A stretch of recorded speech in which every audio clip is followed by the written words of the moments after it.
साहूणम्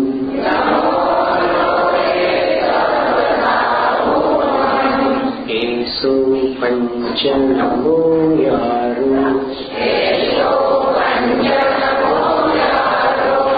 सर्वपावप्रणाशनम्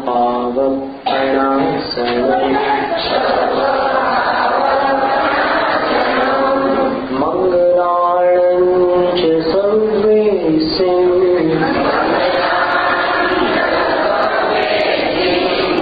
परमं हवै मंगलम्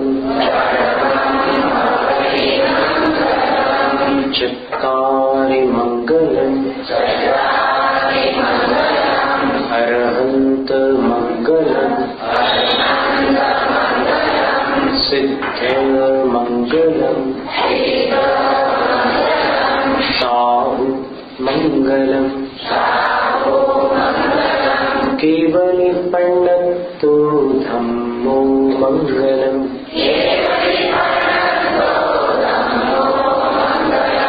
चत्वारि लुगुत्तमा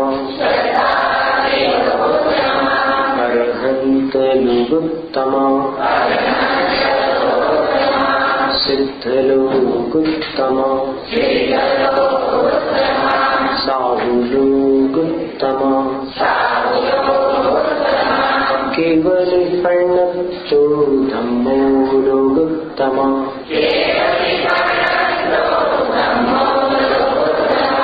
चत्वारि शरणं पवज्जामि अरहन्त शरणं पवज्जामि सिद्ध शरणं पवज्जामि साहु शरणं पवज्जामि केवली पंडितो धम्मो शरणं पवज्जामि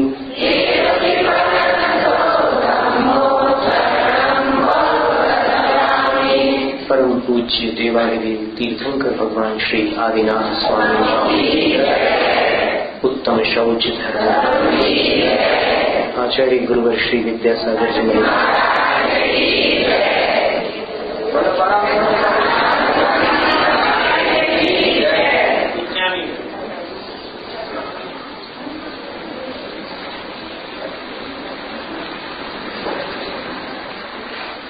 लोभ अच्छी वस्तु है या बुरी वस्तु, सोच कर जवाब देना। अगर इतना आसान होगा इसका उत्तर तो हम पूछते क्यों? दोनों हैं। धर्म में लोभ करना अच्छा है। कैसा लोभ? अधिक से अधिक हम जाप कर लें, अधिक से अधिक पूजा कर लें, अधिक से अधिक अभिषेक कर लें और सब धार्मिक क्रियाएं हम अच्छी मात्रा में कर लें, ये लोभ अच्छा है। और वैसे परिग्रह का लोभ बुरा है।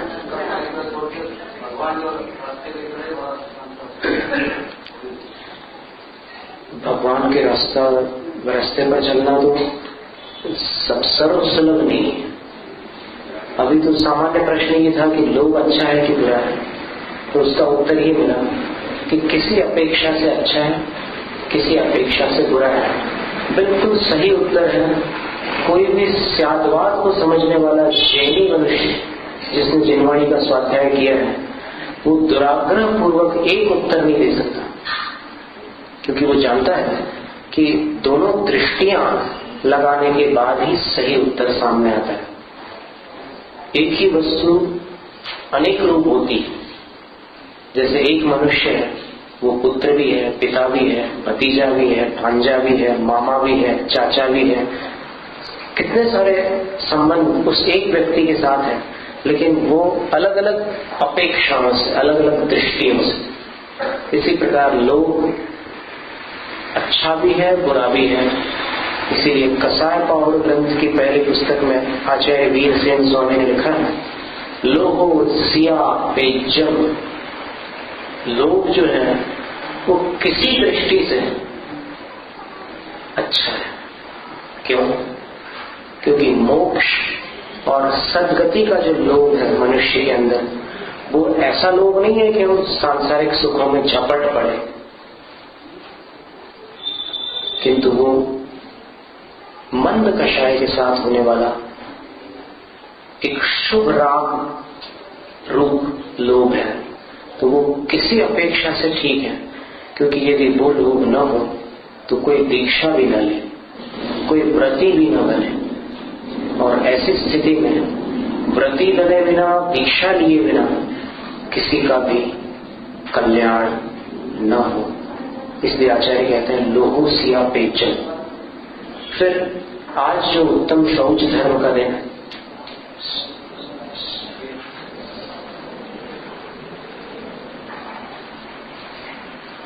ये शौच शब्द जो है शुचि शब्द से बनता है। जिस प्रकार मुनिर भाव कर्म व मौनम, मुनि शब्द से मौन शब्द बना। पर मुनि शब्द भी सब लोग जानते हैं, मौन भी सब जानते हैं, लेकिन ये कम लोग जानते हैं कि मुनि शब्द से मौन शब्द का निर्माण हुआ है। उसी प्रकार शुचि एक शब्द है। शुचि, शुचि का अर्थ होता है पवित्र। शुचेर भाव कर्म व शौचम, जो पवित्र है उसका भाव या उसका कर्म अर्थात उसकी परिणति, उसकी चेष्टा। शौच अर्थात पवित्र शब्द के साथ जिस प्रकार आपने मृदुता, सरलता, उसी प्रकार पवित्रता। शौच शब्द का अर्थ होता है पवित्रता। अब कोई भी धर्मात्मा जो व्रतों में, संयम में या दीक्षा में गतिमान है, उसकी निंदा नहीं की जाती, वो प्रशंसनीय होता है। फिर ये जो पवित्रता की बात आ रही है उत्तम शौच धर्म में, ये कौन से लोग को छोड़ने की बात कर रहे हैं? एक सामान्य लोग तो गृहस्थ जीवन में परिग्रह के प्रति होता ही है। कौन नहीं चाहता कि मेरे पास जो उपकरण या फिर जो भी परिग्रह है वो अच्छा हो। सभी चाहते हैं कि अच्छी चीजें अपने पास हो। तो ये सामान्य लोग जो है ये तो गृहस्थों में पाया जाता है, पर यहां उत्तम शौच धर्म में किस लोग का इलाज है, ये किस चीज की दवा है? क्योंकि ये सभी धर्म जो है एक प्रकार से औषध रूप है। तो आचार्य पूज्यपाद स्वामी ने सर्वार्थ सिद्धि ग्रंथ में लिखा, प्रकर्ष प्राप्त लोभान निवृत्ति शौचम। प्रकर्ष प्राप्त लोभ अर्थात अत्यधिक लोभ को छोड़ देना शौच धर्म, यानी लोभी नहीं बनना, ये शौच धर्म सिखलाता है। अब लोभी का अर्थ क्या होता है और अत्यधिक लोभ का तात्पर्य क्या होता है? तो इस विषय में उपासकाध्ययन ग्रंथ में पेण्याक गंध का दृष्टांत आता है। बड़ा भाई सेठ था, लेकिन इतना लोभी था कि खर्च करने में बिल्कुल कंजूस। खर्च न करें, कमाए खूब लेकिन खर्च न करें। वो उस समय तो ये बिजली वगैरह की, विद्युत की व्यवस्था थी नहीं, तो दीपकों के प्रकाश से रात को घर का काम चलता था। उसका ये कहना था कि पड़ोस वालों के यहां पर इतना प्रकाश रहता है तो उस प्रकाश से अपन भी काम चला सकते हैं। व्यर्थ में क्यों अपने घर प्रकाश किया जाए। घी तेल का खर्चा बढ़ेगा, और ऐसा कहकर वो क्या करता था कि पड़ोस में जहां पर प्रकाश होता था तो उतने स्थान वाली जो दीवार है वहां पर अपने घर में कोई दीवार पर आईना लगा करके रखता था, दर्पण, और उसके एंगल सेटिंग ऐसी करता था कि वहां का प्रकाश प्रतिबिंबित होकर यहाँ आ जाए और यहाँ काम निकल आता था। और ठीक इसी प्रकार भोजन में वो बोलता था कि साधु लोग जो नीरस भोजन करते हैं वो उत्तम है। उसका कारण ये है कि नीरस भोजन करने वाला ज्यादा नहीं खा सकता,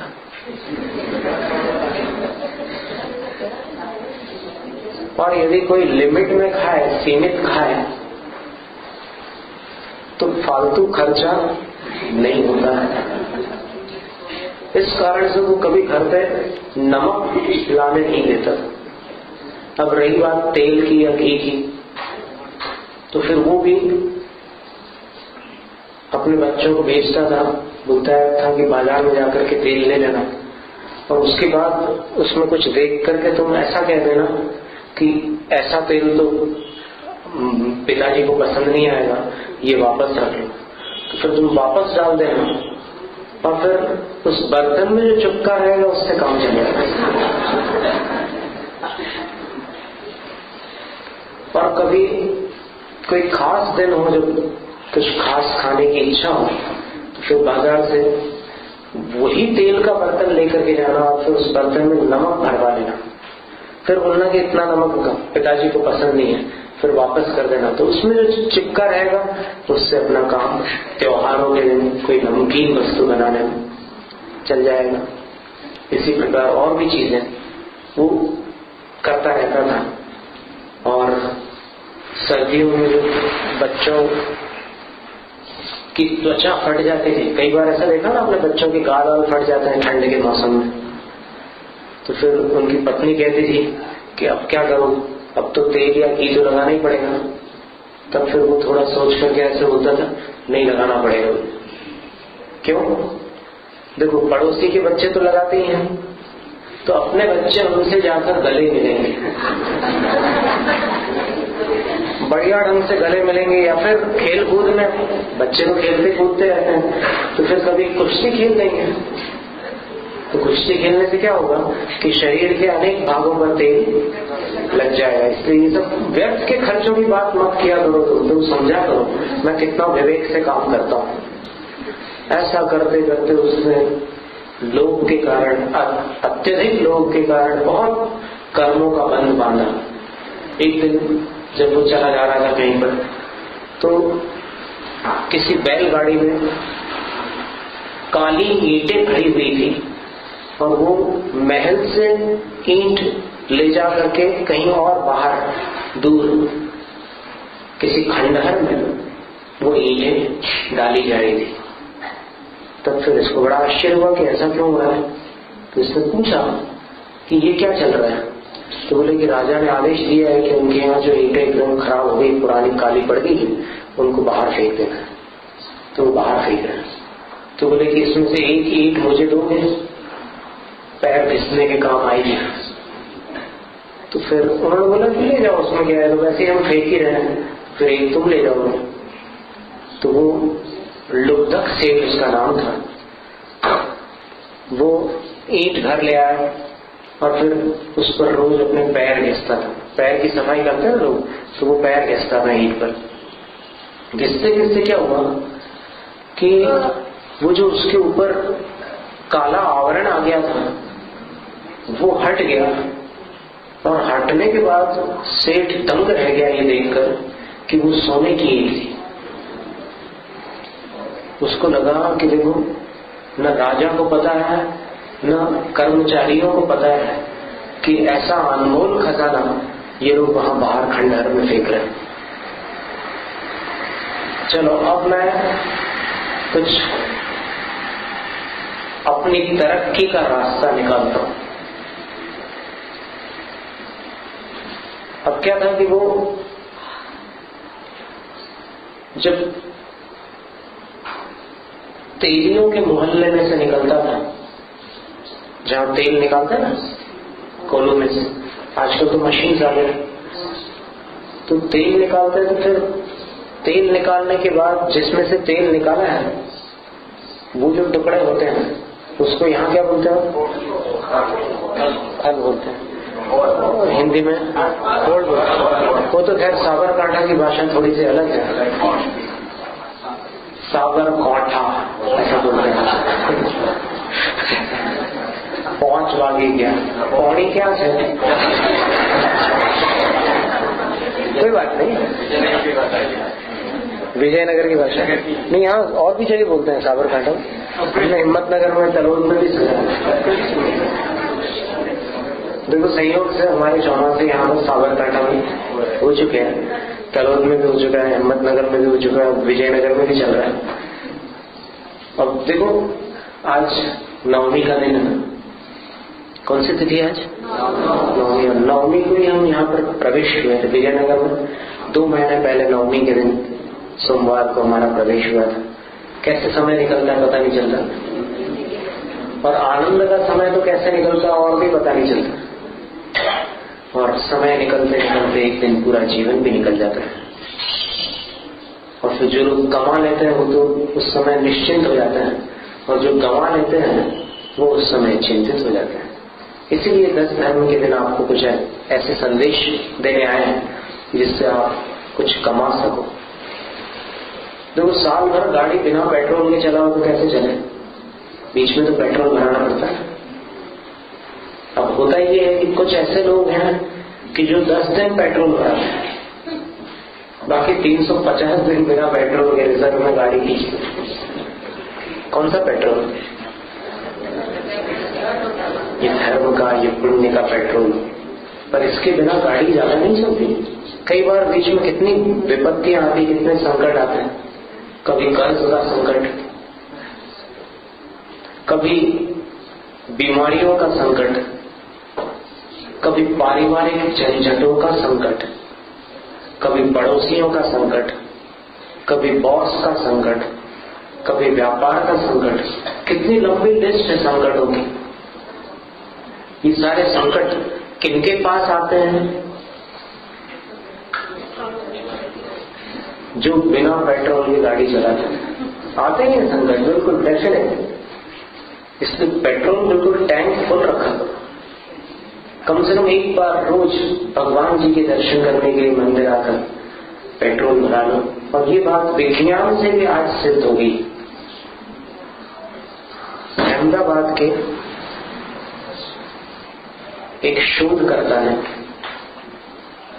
आभा मंडल के ऊपर रिसर्च करके ये देखा कि मंदिर की 3 प्रदक्षिणा, भगवान की 3 प्रदक्षिणा लगाने के बाद मनुष्य की जो ऊर्जा होती है वो बिल्कुल दोगुनी हो जाती है।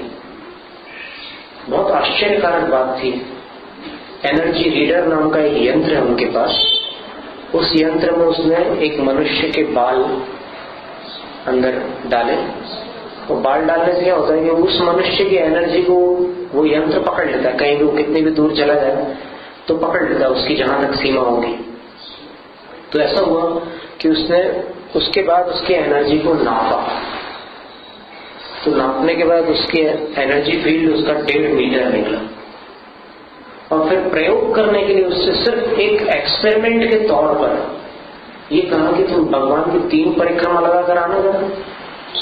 वो 3 प्रदक्षिणा लगा करके फिर वापस आया, और उसके बाद वापस उसकी एनर्जी नापी तो वो 1.5 मीटर का 3 मीटर हो गया था एनर्जी फील्ड। अब आप सोचो कि ये सिर्फ भविष्य के पुण्य फल की बात नहीं है जो अपन ने उस दिन पढ़ा था ना यहाँ पर कि मंदिर जाने का सोचो तो 2 उपवास का फल होता है, और फिर क्रम से कितने उपवास के पुण्य की लाभ प्राप्ति और लाभ होता है। ये तो सारी बातें अपन ने उस दिन देखी थी। लेकिन यहाँ तो प्रयोग से, उस यंत्र से ये पता चल रहा है कि भगवान की 3 परिक्रमा लगाने के बाद मनुष्य की एनर्जी डबल हो जाती। फिर जो 108 परिक्रमा लगाएगा 1008 परिक्रमा लगाए। अब कोई बोले कि देखो कैसे लोभी लोग हैं परिक्रमा लगाए। देखो तुम नहीं करते तो फिर बड़बड़ मत करो। जो लोग आलोचक वह लंगड़ा है जो दौड़ना सिखाता है। किसी विचारक ने कहा है आलोचक वह लंगड़ा है जो दौड़ना सिखाता है, यानी खुद लंगड़ा है और दूसरों को दौड़ना सिखाता है। तो किसी की निंदा मत करो। बहुत उतावली करते हैं निंदा करने में, नहीं उतावली मत करो, निंदा मत करो, थोड़ा सोचो। तो उसके बदले होते हैं क्या करते? उसी परिस्थिति में उसी हालत में अगर तुम होते तो क्या करते?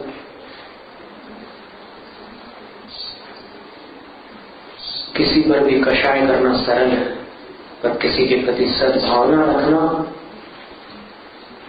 मुश्किल है। पर सही रास्ता क्या है?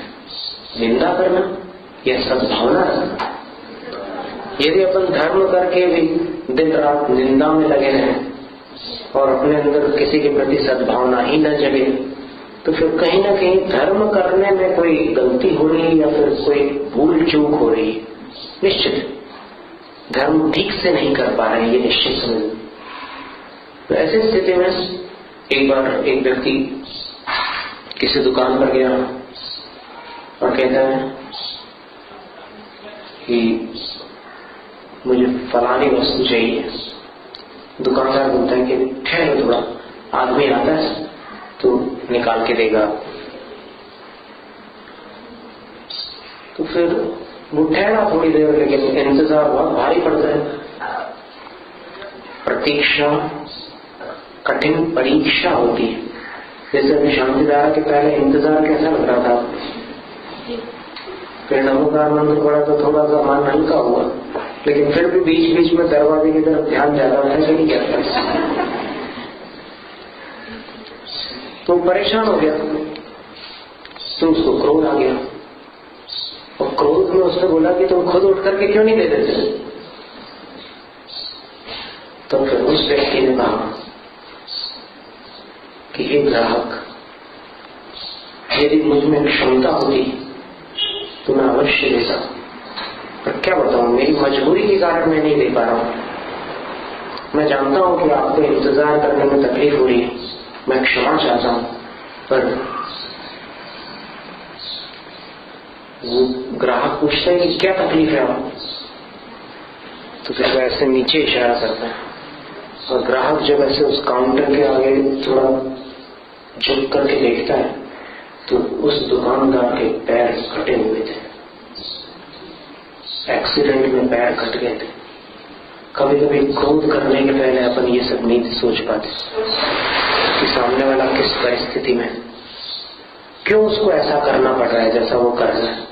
एकदम अपने को कषाय आ जाती है उतावली में, नहीं इतनी उतावली मत करो, कषाय करो। और फिर एक बार एक ऐसी भी घटना बनी कि एक मुसाफिर गर्मी के मौसम में अपने बच्चे के साथ किसी गांव पर आया और वहां पर उसने देखा कि बिल्कुल सूखा पड़ा हुआ है और लोगों की स्थिति बड़ी गंभीर है, अकाल जैसी स्थिति थी। लेकिन बच्चा बार बार बोल रहा था कि पापा पानी पानी। तो एक सेठ की दुकान पर जाकर के वो कहता है कि सेठ जी, बच्चा बहुत प्यासा है, क्या पानी मिलेगा? बोले हाँ, आदमी आता है। ऐसा करते करते बहुत टाइम निकल गया। अब आधा घंटा निकल जाने के बाद बच्चे को सहन नहीं हो रही प्यास तो 5 मिनट सहन करना भी कठिन होता है कभी कभी। तो फिर उसने कहा कि सेठ जी बहुत प्यासा है बच्चा। तो सेठ बोलता है कि कहा ना मैंने कि आदमी आ रहा है। तो फिर उसने, जो किसान था, उसने सेठ जी से कहा कि 1 मिनट के लिए मेरी प्रार्थना है, आप भी आदमी बन जाइए। देखो इस वाक्य में कितना गंभीर रहस्य छुपा हुआ है। यानी एक प्यासे को तड़पते हुए देखते हुए उसको कोई तकलीफ नहीं हो रही, तो वो आदमी कैसे हो सकता है? आदमी हो तो आदमी की पीड़ा उसको महसूस हो। आदमी न होने के कारण आदमी की पीड़ा उसको दिखाई नहीं देती। तो उसने तो सरल भाषा में कहा था, लेकिन सेठ जो था बहुत होशियार था, उसको उस बात को सुनने के बाद लगा कि वाकई मैं कितना कठोर हूं।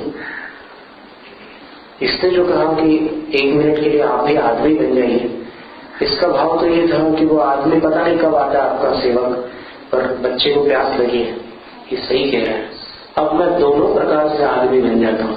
और उसने पानी उठा करके बच्चे को पिला दिया और फिर उससे कहा क्षमा चाहता हूँ, मैंने उसने इतनी प्रतीक्षा करी। कभी कभी विवेक जल्दी आ जाता है, कभी कभी तीव्र कषाय होती है तो फिर विवेक नहीं आता। और विशेष रूप से जब लोभ होता है, अत्यधिक लोभ होता है, तब फिर विवेक चला जाता है। तब फिर मनुष्य सब कुछ भूल जाता है, जवानी में किसी और नशे में डूबा रहता है और फिर प्रौढ़ अवस्था में लोभी बनकर पैसा पैसा पैसा और कुछ नहीं। जिनवाणी की वर्षा हो रही हो तो भी उसको लगता है कि नहीं, ये जिनवाणी तो मुझे फिर से मिल जाएगी, पैसा कहाँ मिलेगा, चलो अभी टाइम हो गया है ग्राहकों का दुकान खोलने। पर भला मानुष अगर ये सोचे कि दुकान में बैठने पर भी वो कमाई नहीं हो सकती जो जिनवाणी माता की शरण में होती। ये दरिद्र मानसिकता कहलाती है। वर्तमान में वैज्ञानिकों ने और फिर बड़े बड़े दार्शनिकों ने ये बात तय की है कि गरीबी परिस्थिति की मार नहीं है, गरीबी सिर्फ मनुष्य की मानसिकता है। यदि वो अपने मन को बदल दे तो फिर 1 हफ्ते में, सुन रहा ध्यान से, 1 हफ्ते में उसकी आमदनी बढ़ना शुरू हो जाए। बिल्कुल प्रयोग करके देखने की चीज है।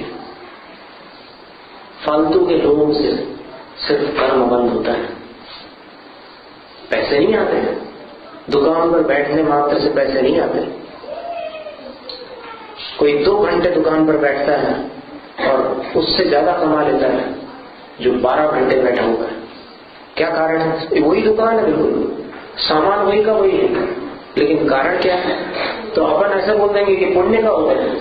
पुण्य का उदय है। अगर अवधि ज्ञानी मुनि से पूछे कि इनके पुण्य के उदय में और मेरे पुण्य के उदय में कोई फर्क है, तो मुनिराज बोलेंगे कि नहीं, कोई फर्क नहीं। फिर फर्क किसमें है कि वो इतना कमाता और फिर मैं बिल्कुल नहीं कमाता? तो मुनिराज यही कहेंगे कि तुम्हारा पुरुषार्थ खोटा है। वो कैसे? बोले देखो, दोनों की दुकानें एक है। वो 2 घंटे बैठता है, तुम 12 घंटे बैठते हो, लेकिन 2 घंटे वाला अधिक कमाता क्यों है? उसका कारण ये है कि उसके अंदर एक विश्वास है कि 2 घंटे की कमाई में मेरा सारा काम चल जाएगा। और तुम्हारे अंदर पुण्य होते हुए भी इतना लोभ है कि तुम्हारा मन 2 घंटे में नहीं भर सकता, 4 घंटे में नहीं भर सकता। तुम उससे 6 गुना अधिक समय देते हो लोभ के कारण, लेकिन कमाते कुछ नहीं हो, अपनी भावना के कारण। कर्म का फल भोगने के लिए 4 बातें आवश्यक है। वो कर्म कितनी शक्ति में उदय में आ रहा है उससे कुछ नहीं होता। एक जैसी शक्ति वाले कर्म उदय में आने पर भी परिणाम भिन्न भिन्न क्यों होते हैं? क्योंकि वो 4 बातें भिन्न होती हैं। वो 4 बातें हैं द्रव्य, क्षेत्र, काल और भाव। और यहाँ जो लोभी है उसमें क्या फर्क पड़ रहा है? भाव, उसके भावों में फर्क पड़ रहा है, इसलिए वो गंवा रहा है, कमा नहीं रहा है। और यदि अपने वो भाव बदल ले कि नहीं, कमाई सिर्फ पैसों की ही कमाई नहीं होती, और भी बहुत सारी कमाई होती है।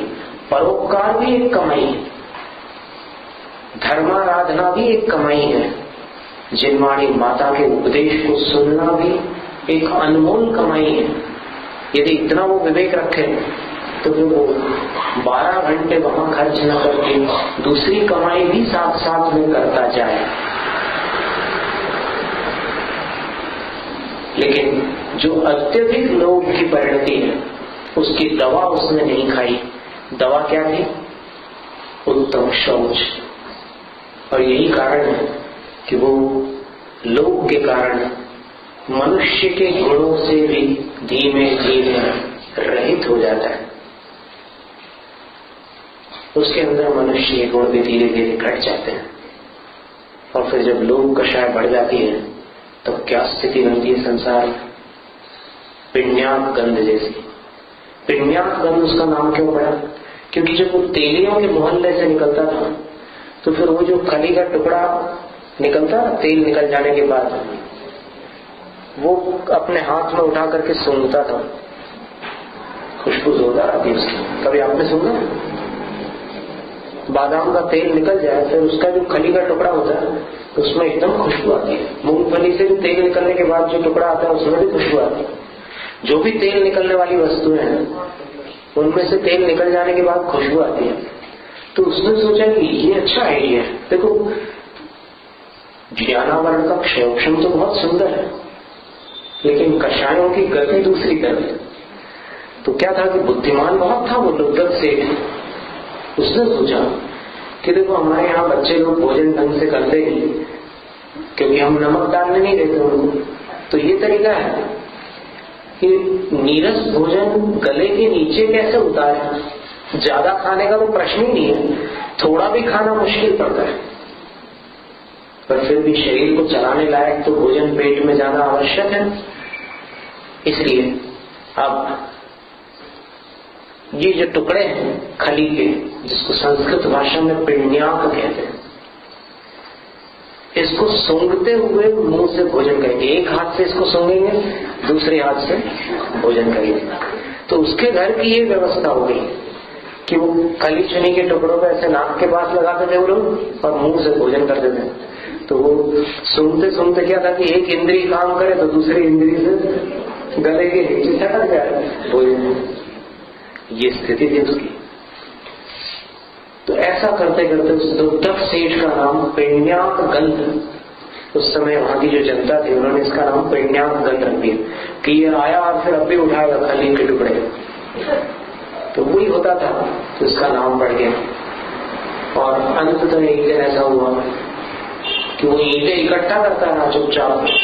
राजा को भी पता नहीं था, कर्मचारियों को भी पता नहीं था, और उसके घर वालों को भी पता नहीं था, क्योंकि घर में किसी ऐसे स्थान पर पिछवाड़े में वो कहीं पर रखता था स्टोर हाउस में जाकर के, और ऐसे टाइम पर कि किसी को पता भी न चले। और सब लोग जानते थे कि घर में इनका आवागमन तो एकदम चलता ही रहता है, ये पता नहीं कहाँ कब क्या करते हैं, कुछ पता नहीं रहता, क्योंकि भाई है इनकी ऐसी प्रकृति, क्या करें।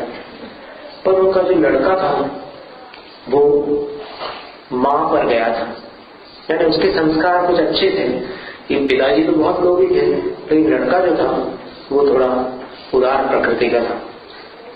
एक बार सेठ को किसी काम से बाहर गांव जाना पड़ा, तो उसने अपने बेटे से कहा कि बेटा मैं बाहर गांव जा रहा हूँ, एक राज की बात तुम्हें बता दूं। लड़का बोलता है कि बताइए पिताजी, क्या आदेश है मेरे लिए। तो बोलते हैं कि मैं वहां से ईंटें लाता हूँ, तो रोज एक एक ईंट मैं लेकर के आता हूँ, तुम इस परंपरा को चालू रखना। अभी मैं बाहर जा रहा हूँ तो इस परंपरा को तुम चालू रखना, तुम भी रोज वहां से ईंट लेकर के आ जाना। और सब विधि बता देता है, टाइम वाइम सब बतला देता है, और कहाँ रखना ये भी बतला देता है। और वो चला जाता है। लेकिन पुत्र ने विचार किया कि ये ईंट तो राजा के महल से जाती है, और अगर राजा को पता चल गया कि हम लोग ऐसा इकट्ठा कर रहे हैं इसको, तो फिर राजा छानबीन करेगा क्यों इकट्ठा कर रहे हैं। और फिर लड़के ने विचार किया कि पता नहीं पिताजी क्यों इकट्ठा कर रहे हैं, लेकिन जरूर पिताजी के किसी भी काम में कोई ना कोई खास उद्देश्य होता ही है। तो लड़के को समझने में देर नहीं लगी कि पिताजी ईंटें क्यों इकट्ठे कर रहे हैं। वो समझ गया कि ईंट तो स्वर्ण की है, अब ऊपर जो किट लग गई है उसके ऊपर, इसके कारण वो काली काली दिखती है, राजा को समझ में नहीं आता, इसलिए राजा उसको फिकवा रहा है। मैं क्या करूं? मैं राज नियमों का उल्लंघन नहीं करूंगा, क्योंकि मैं राजा की प्रजा का अंश हूं। मैं न्याय मार्ग पर चलूंगा, मैं नीति को कभी नहीं छोड़ूंगा। ऐसा सोचकर के उस पुत्र ने फिर ईंट लाने का विचार ही अपने मन से निकाल दिया। जब लुब्धक सेठ वापस लौट करके आया तो उसने मुस्कुराकर अपने बेटे से पूछा कि क्यों बेटे, सब ठीक ठाक है? पुत्र बोलता है कि बिल्कुल ठीक ठाक है पिताश्री। तो बोले जो मैं काम सौंप करके गया था वो कैसा चल रहा है? तो बोले पिताजी मैं तो बहुत भीरू हूं, मुझे तो बहुत डर लगता है, इसलिए मैं आपके बताए हुए भयंकर काम को पूरा नहीं कर पाया। मैं कान पकड़कर क्षमा मांगता हूं, आप मुझे क्षमा कीजिए, प्रदान कीजिए। और ऐसे चरण स्पर्श करता है पिताश्री। अब पिता को इतना क्रोध आता है, अब क्रोध में क्या होता है कि कई बार विवेक नष्ट हो जाता है। अब वो क्रोध कभी कभी कोई व्यक्ति अपने ऊपर करता है, कभी दूसरे के ऊपर करता है, चाहे किसी के भी ऊपर करे, लेकिन तीव्र क्रोध में तो विवेक नष्ट होता ही है। एक बार एक नई गाड़ी खरीद करके एक व्यक्ति लाया था, ये सत्य घटना एक समाचार में आया था। उस गाड़ी को उसके बच्चे ने ऐसे हाथ लगाया, अब हाथ साफ नहीं थे उसके बच्चे के, तो उंगली के निशान पड़ गए उस पर गाड़ी में। तो उसको पिता को इतना गुस्सा आया कि उसने बोला कि ऐसे हाथ रख। लड़के ने डरते हुए ऐसे हाथ रखा, अब उसके ऊपर उसने इतने जोर से कुछ मार दिया कि उसकी उंगलियां घायल हो गई। फिर उसने गाड़ी के पास जाकर के देखा तो दूसरे हाथ के भी निशान थे। तो उसने बोला दूसरा हाथ रख। बहुत गुस्से में आ गया था और दूसरे हाथ पर भी उसने वही लकड़ी मार दी, तो उस हाथ की स्थिति बिगड़ गई। फिर जब बच्चे की माँ को पता चला कि ऐसा गुस्सा आ गया इनको, और फिर बच्चे के हाथ पर इन्होंने बहुत जोर से लकड़ियां मार दी, तो फिर उसने निवेदन किया कि गाड़ी तो मैं साफ कर दूंगी, और आपने इसको इतना मार दिया कि अब हॉस्पिटल ले जाना पड़ेगा इसको।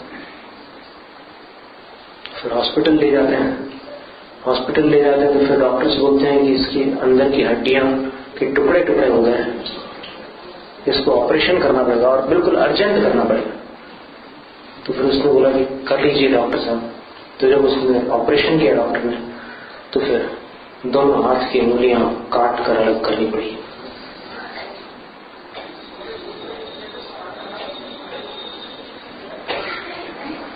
उस पिता ने पूछा कि क्या हुआ ऑपरेशन में डॉक्टर साहब? तो डॉक्टर बोलते हैं कि ऐसी स्थिति बन गई। उसको इतना पश्चाताप हुआ कि ऑपरेशन थिएटर टॉप फ्लोर पर था, उसने वहीं से नीचे छलांग मारकर आत्महत्या कर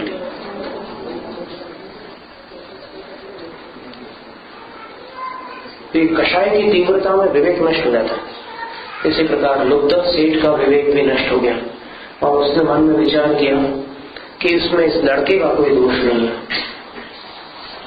दोषी मेरे पैर हैं जो मुझे बाहर गांव ले गए। और उसने अपने पैर के ऊपर वो ईंटें पटक करके पैर की हड्डियां तोड़ डाली।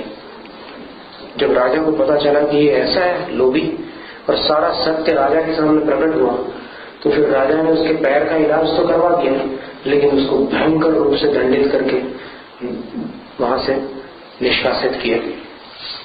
तो लोक का परिणाम इस जन्म में तो ऐसे ही होता, मरने के बाद वो छठी पृथ्वी में जाकर नरकवासी बना।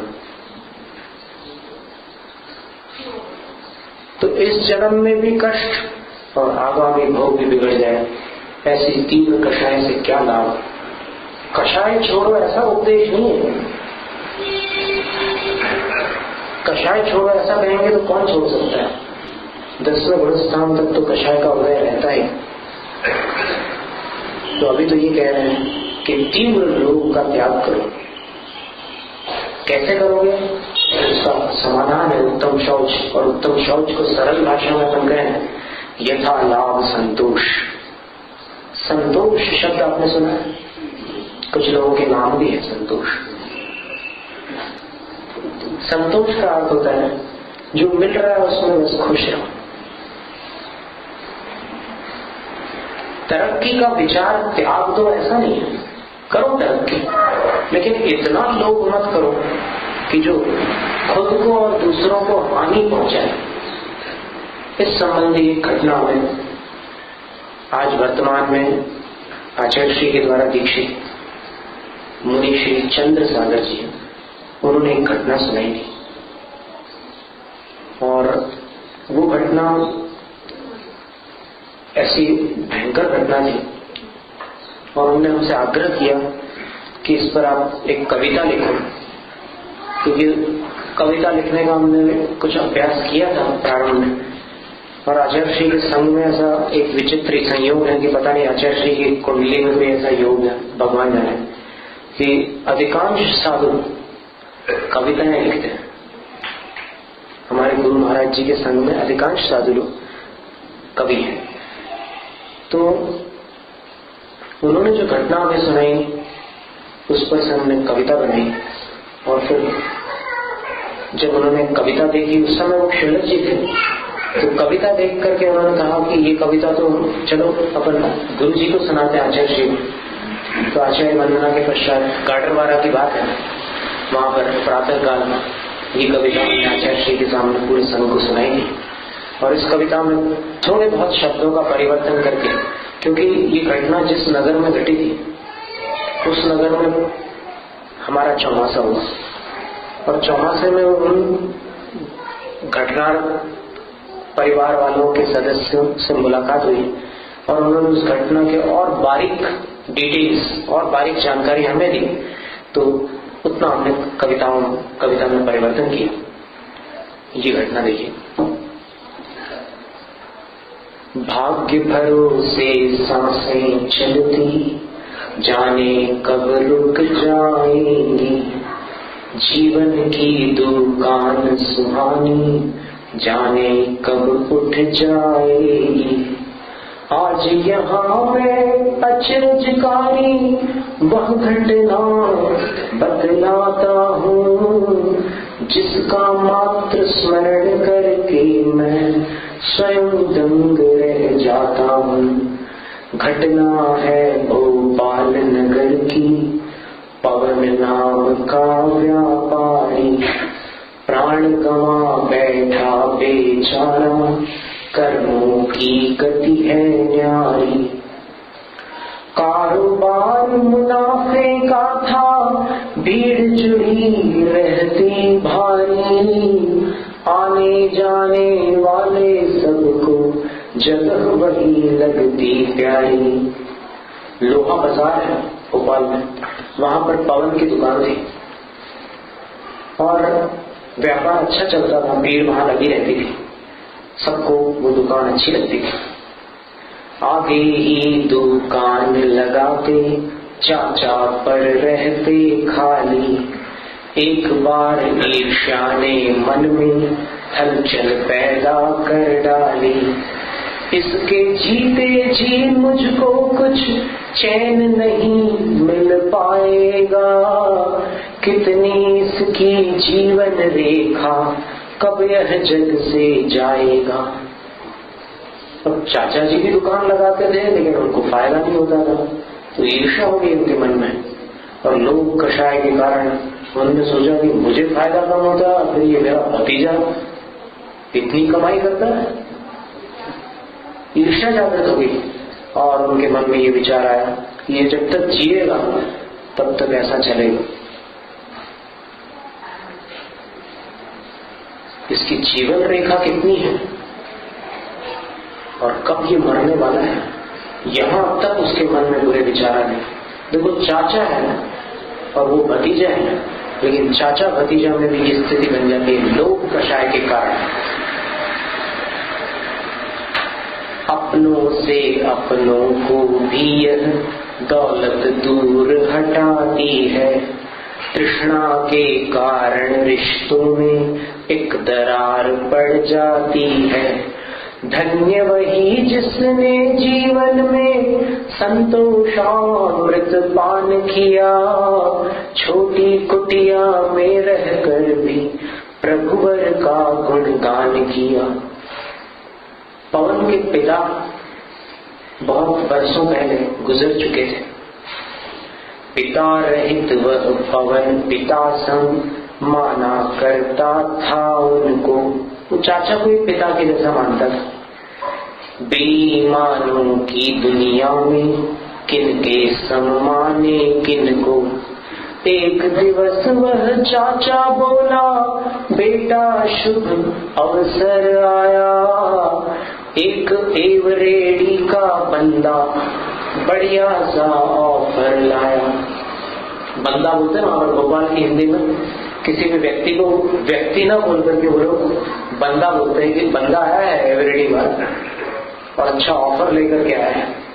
एवरेडी जानते ना, वो बैटरी।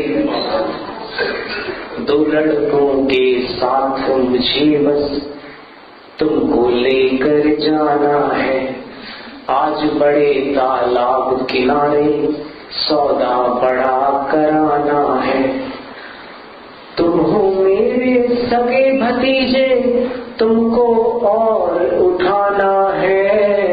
देख तुम्हारी बढ़ती किस्मत, दिल मेरा हर्षाना है।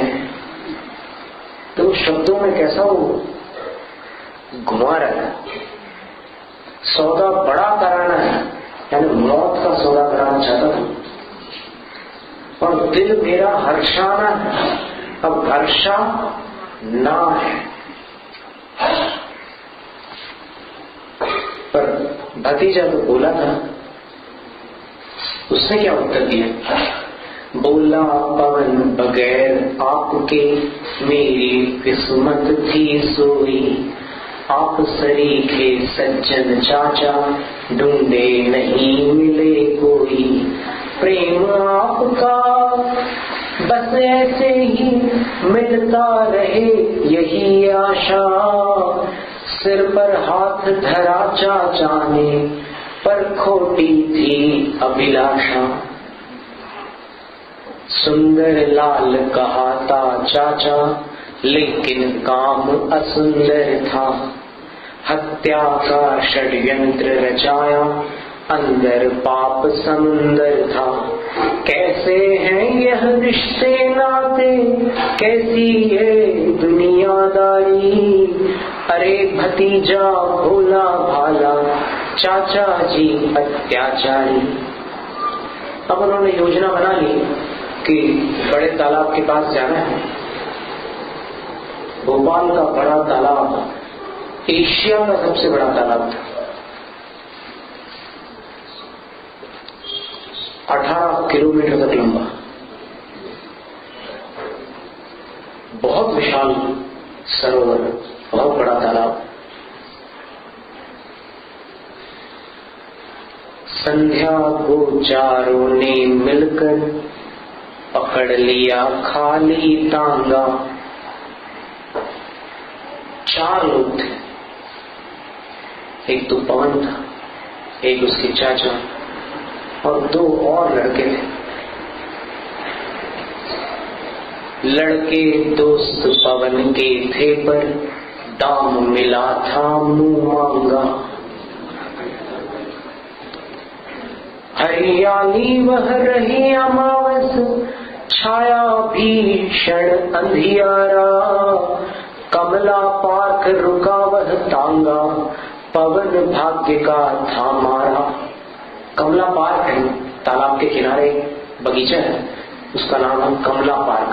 कमला नेहरू के नाम से वो पार्क आज भोपाल में है। पंप हाउस के निकट गए सब, जो सरोवर के तट पर था माहौल भयानक सूना, एक अकेला क्या करता। सूना वातावरण था, दिन ढल चुका था और हरियाली अमावस थी। हरियाली अमावस जानते हो? यही अमावस जो अभी गई है, इससे पहले वाली जो अमावस, चौमासा शुरू होने के बाद बस बढ़िया आपने आपकी विद्वत्ता प्रकट की है, शाबाश। तो चौमासे की पहली अमावस होती है, वो हरियाली अमावस कहलाती है।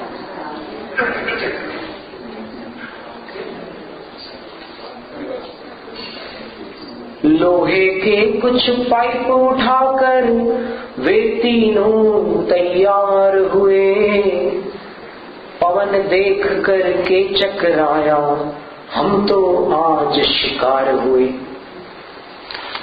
अकेला था और वो तीन थे। चीखा पवन नहीं चाचा जी, मुझको ऐसे ना मारो, मेरी नन्ही सी बिटिया है, तुम तो सोचो ऐ यारो। पैसे ले लो मुझे छोड़ दो, मेरा घर से है नाता। चाचा बुर्राया रे मूर्ख, मेरा इसमें क्या जाता। बहुत गिड़गिड़ाया बेचारा, तो भी तीनों टूट पड़े। लगता था इन सब पर जैसे धन दौलत के भूत चढ़े। आशाओं का आखिर जग में होनी से कितना नाता। जाने वाला जी जाता है, जीने वाला मर जाता। धारा फूट पड़ी माथे से, प्राण पखेरु निकल गए। युवा चेतना शांत हो गई, सारे सपने बिखर गए। घर पर बिटिया पूछ रही थी, पापा घर कब आएंगे। मम्मी बोली सो जा बेटी, जल्दी ही आ जाएंगे। खोजबीन फिर शुरू हुई पर खबर न कोई ला पाया। तभी वहां पर घूम घाम कर वह पापी चाचा आया। पाप छिपाना भारी होता, चाचा का मनवा डोला। शायद कमला पार्क तरफ हो, वह हड़बड़ करके बोला। सुबह सवेरे घटना स्थल पर बेशुमार थी भीड़ खड़ी। देख रहे थे सब पानी में जहां पवन की लाश पड़ी। फिर बाहर जब लाश निकाली, सबकी आंखें भर आई। किस जालिम ने इस भोले की ऐसी हत्या करवाई। मुंदी हुई थी दोनों पलकें, ज्यों निंदिया में सोया हो। हर दर्शक को लगता था ज्यों उसने भी कुछ खोया हो। पत्थर पाइपों के वारों ने इसका जीवन छीन लिया, लेकिन इस भीषण घटना ने हर मन को गमगीन किया। बहुत करुण फिर घर वालों का हाहाकार मचा भाई। क्या अपराध किया था हमने जो आई इनकी बारी। धीरे धीरे पोल खुली जब सबको अचरज हुआ। आहा, वह विश्वासघात की मूरत चाचा देखो गया कहाँ। पिता रहित की बेटी को भी पिता रहित कर डाला है। उस अन्यायी ने यह कैसा भाईचारा पाला है। चप्पा चप्पा छान पुलिस ने जब कातिल को पकड़ लिया। कारावास हुआ भीषण, तब बदकिस्मत ने जकड़ लिया। सेंट्रल जेल जबलपुर में फिर दुख दर्दों का भार बढ़ा। तन में सड़न गलन के कारण कीड़ों का अंबार पड़ा। कैंसर के कारण से उसका ऐसा भीषण हाल हुआ। वह चाचा जो व्यापारी था अब पूरा बेहाल हुआ। कई पापों का फल इसी जन्म में प्राप्त होता है। जेलर भी कुत्तों की तरह उसको रोटी देता था। उसे देखकर गुस्से में वह भला बुरा सब कहता था। तेरी बदबू से सब उबे, बोल किसे तू है प्यारा। कोई मिलने तुझे न आता, तू कैसा है हत्यारा। क्योंकि जेल कैदियों के रिश्तेदार भी उनसे मिलने आते हैं जेल में, लेकिन इससे मिलने कोई नहीं जाता था। एक बार वह बोला मेरे जीवन में अब अंधियारा, खुद जियो जीने दो सबको, कभी रहा मेरा नारा। जैन धन। मैं जिसको सचमुच प्यारा था, वह था जैन पवन न्यारा। उसे मार कर मैंने अपनी मानवता को है मारा। मृतक बदन को कीड़े खाते, लेकिन यह तो जिंदा है। उसके शरीर में कीड़े पड़ गए थे। मुर्दे को कीड़े खाते हैं ये बात तो स्पष्ट है, लेकिन उसको जीते जी कीड़े खा रहे थे। बच्चे बच्चे के मुंह पर भी बस मेरी ही निंदा है। आज मौत भी रूठ गई है, आशाएं सब छूट गई। सबसे डोरी टूट गई है, मेरी किस्मत फूट गई। मंगलवारा में वो परिवार आज भी है। ऐ दुनिया वालों मुझ जैसा पापी जग में और नहीं, मुझ जैसा विश्वासघातिया नहीं मिलेगा और कहीं। जैसी करनी वैसी भरनी, अटल नियम है धरती का। आज जेल में कल दुर्गति में, मेरा क्रम है भर्ती का। एक दिन तड़प तड़प कर चाचा तन से नाता तोड़ गया। अपने अपकर्मों की गाथा इस दुनिया में छोड़ गया। अच्छे बुरे सभी तरह के लोग जहां में होते हैं। दुष्ट मरे तब एक न रोता, सभी भले को रोते हैं। ओम ह्रीं उत्तम शौच धर्मांगाय नमः। ओम ह्रीं उत्तम शौच धर्मांगाय नमः। ओम ह्रीं उत्तम शौच धर्मांगाय नमः। जावाणी के ज्ञान से